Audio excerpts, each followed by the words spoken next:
Customer is looking to have an estimate to have their front walls replaced. So currently they're made out of Chilton road walls, and they're in a couple of tiers.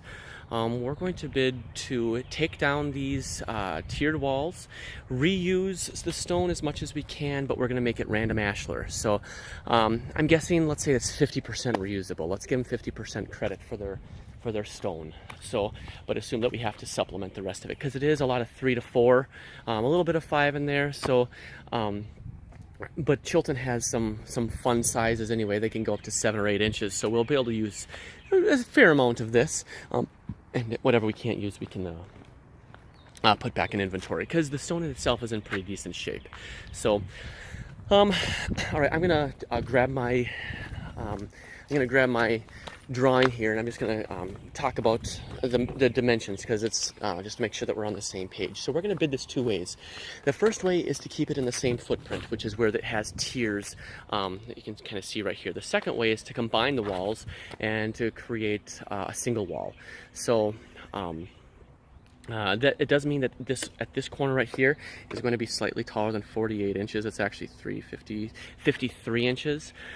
We might try and squeeze that down closer to that 48-inch mark if at all possible, but for bidding purposes, let's go ahead and go with the measurements that I give you. All right, so the first measurement is it's 27 feet from corner here to the end right there. 27 feet from the corner to the end, and the height at the corner is 32 inches tall, but then as you can see the concrete ramps up, and at 5 feet it's at 12 inches, and it continues at 12-inch height all the way across. That back tier is 21 inches tall, and even though the grade comes up here at the front along this, we're going to bid it as 21 inches for this front wall, and then as it goes back it can probably go down to about 18 inches because the grade does change a little bit.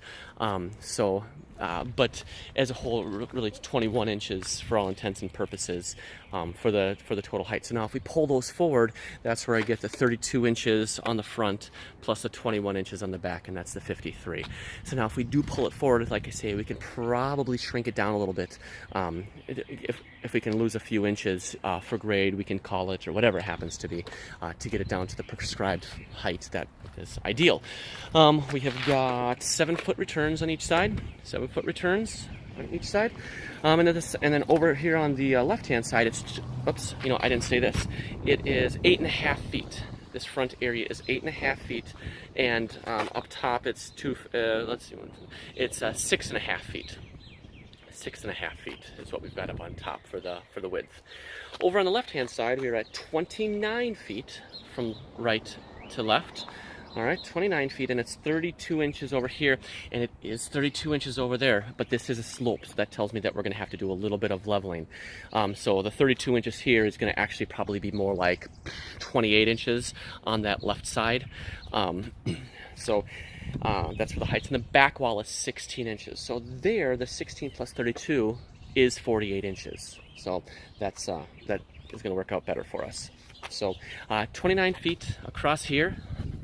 Okay, and as you can see, we've got this. We've got some plants in between this tier and this back tier, and we're going to take those out. When we take out this front wall, we're going to bid to take out these rose bushes. There are 1, 2, 3, 4, 5 rose bushes right here that are going to be pulled out because this wall is pushing forward, and we need to give it a batter. He totally understands.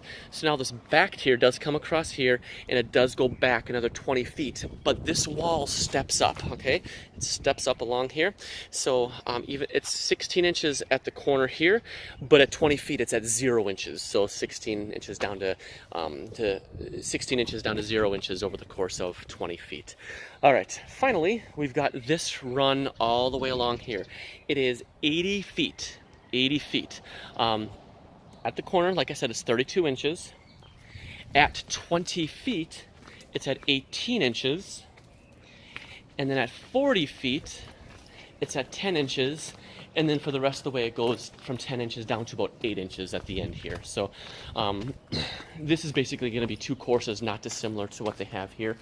So now this is the neighbor's driveway. Okay, we are not going to drive the skid on this, except to get out those except to get out those shrubs at the far side. These shrubs, these green ones here, are all staying, but we can cut them up.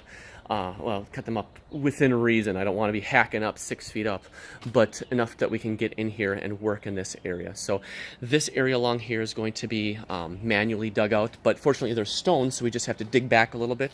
Sherry, just as a point of reference, there are probably going to be roots, so we need to charge a little bit extra in order for that. But even as I see here now, let me just look. There appears to be, there's like about a 2 to 3 inch space between the driveway and the current wall, which actually works in our favor, because I'd like to pull that forward to the driveway to give ourselves as much room as possible behind it. So all the dimensions that I gave you, I do have written down. I will get to you, but hopefully that helps you to walk through it. Minneapolis, this is the corner of Knox and Mount Curve. Not a problem with getting dumpsters, crushed rock, all that stuff. I think that is it.